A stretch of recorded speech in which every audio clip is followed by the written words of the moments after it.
Crude oil की कीमतों का इंडियन ऑयल मार्केटिंग कंपनीज पर क्या असर होता है।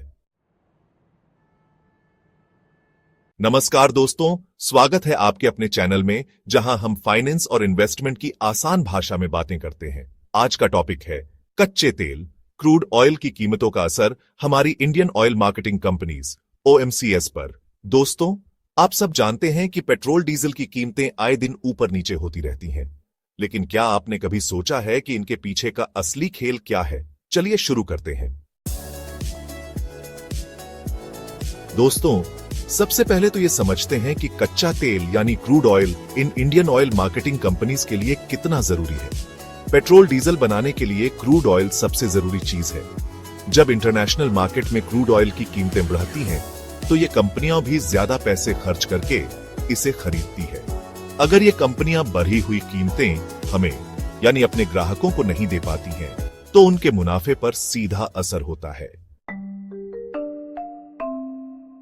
अब बात करते हैं प्राइसिंग और मार्जिन्स की। दोस्तों, भारत में पेट्रोल डीजल की कीमतें दो तरह से तय होती हैं, गवर्नमेंट कंट्रोल्ड और मार्केट लिंक्ड।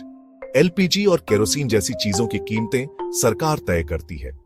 अगर क्रूड ऑयल महंगा हो जाए तो जरूरी नहीं कि कंपनियां इसका पूरा खर्च ग्राहकों से वसूल कर पाएं। दूसरी तरफ पेट्रोल और डीजल जैसे मार्केट लिंक्ड प्रोडक्ट्स की कीमतें क्रूड ऑयल के साथ बदलती रहती हैं। दोस्तों, क्या आपको पता है कि कभी कभी कंपनियों को क्रूड ऑयल की कीमतों में उतार चढ़ाव से फायदा भी होता है। जब क्रूड ऑयल की कीमतें बढ़ती हैं, तो कंपनियों को इन्वेंट्री गेन्स मिलते हैं, लेकिन इसका उल्टा भी होता है।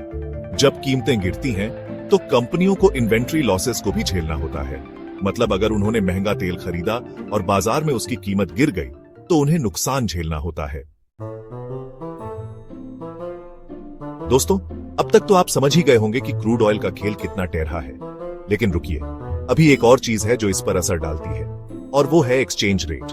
हम भारत में रुपए में लेन देन करते हैं, लेकिन क्रूड ऑयल की खरीद फरोख्त डॉलर में होती है। अब अगर रुपया कमजोर हो जाए, तो हमें $1 खरीदने के लिए ज्यादा रुपए खर्च करने होंगे, और इसका सीधा असर होता है क्रूड ऑयल इंपोर्ट पर। रुपया कमजोर हुआ तो क्रूड ऑयल खरीदना और भी महंगा हो जाएगा, और इसका खामियाजा हमारी इंडियन ऑयल मार्केटिंग कंपनीज को भुगतना होगा। दोस्तों, भारत सरकार अपने नागरिकों का ख्याल रखती है और उन पर ज्यादा बोझ न हो, इसके लिए कई तरह की सब्सिडी देती रहती है।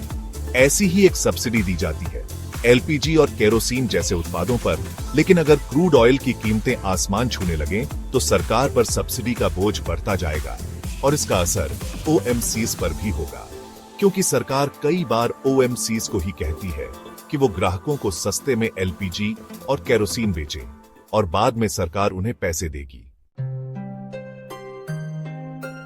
दोस्तों, अब तक तो हमने सिर्फ कंपनियों के नजरिए से ही सोचा, लेकिन एक बात तो तय है कि अगर क्रूड ऑयल की कीमतें बढ़ेंगी, तो उसका सीधा असर हम सब पर होगा।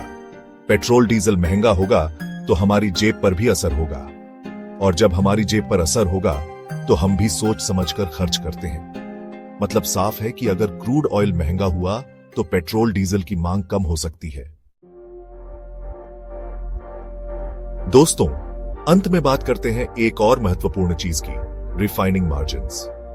ये वो मुनाफा होता है जो कंपनियों को क्रूड ऑयल को पेट्रोल डीजल जैसे उत्पादों में बदलने पर मिलता है। अगर क्रूड ऑयल की कीमतें बढ़ती हैं, तो GRM पर दबाव बढ़ता है, लेकिन अगर क्रूड ऑयल सस्ता हो जाए, तो GRM मजबूत होता है और कंपनियों को ज्यादा फायदा होता है। तो दोस्तों, ये था क्रूड ऑयल की कीमतों का इंडियन ऑयल मार्केटिंग कंपनीज पर असर का विश्लेषण।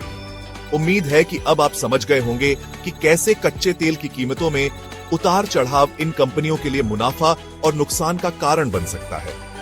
अगर आपको ये जानकारी पसंद आई हो, तो वीडियो को लाइक करें, स्टॉक अलर्ट 1011 चैनल को सब्सक्राइब करें और अपने दोस्तों के साथ शेयर करें। और हाँ, कमेंट में बताइए कि आप किस कंपनी में निवेश करने का सोच रहे हैं, IOC, BPCL या HPCL। मिलते हैं अगले वीडियो में। धन्यवाद।